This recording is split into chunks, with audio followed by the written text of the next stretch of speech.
চমৎকার হামলা কেন কোন অপশক্তি জমি রাখতে চায় আমরা তাই জানতে চাই। আমরা কোন দল মত তা জানি না, তবে এটা জানি আওয়ামী লীগের বিরুদ্ধে আমরা সবাই আপোষহীন।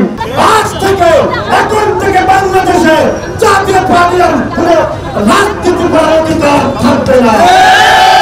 যে আমাদের ফ্যাসিবাদ পতনের আমাদের অন্যতম সহযোদ্ধা নুরুল হক নূরকে কালকে কিভাবে নির্মম কায়দায় পুলিশ এবং সেনাবাহিনী যৌথ প্রযোজনায় হামলা চালিয়েছে, তারই প্রতিবাদে আমরা আজকে রাজশাহী বিশ্ববিদ্যালয়ের ফ্যাসিবাদ বিরোধী যে ছাত্র জনতা আছে তারা এখানে আজকে মেইন গেট অবরোধ কর্মসূচি দিতে বাধ্য হয়েছি।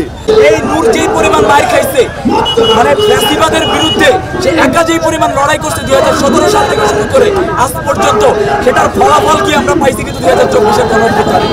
সেই নূরের উপরে তার উপর যে এত আক্রমণাত্মক, এবং একটা জিনিস চিন্তা করেন যে একটা রাজনৈতিক দলের প্রধানের উপর যদি এমন হামলা হইতে পারে, এটা আমাদের জন্য কত বড় রেড অ্যালার্ট যে যারা বিশ্ববিদ্যালয় পর্যায়ে যারা নেতৃত্ব দিয়েছে তাদের অবস্থা কত ভয়াবহ এরা করতে পারে, যারা গ্রামে গঞ্জে ছোট ছোট পরিসরে নেতৃত্ব দিয়েছে তাদের অবস্থা তারা কেমন করতে পারে।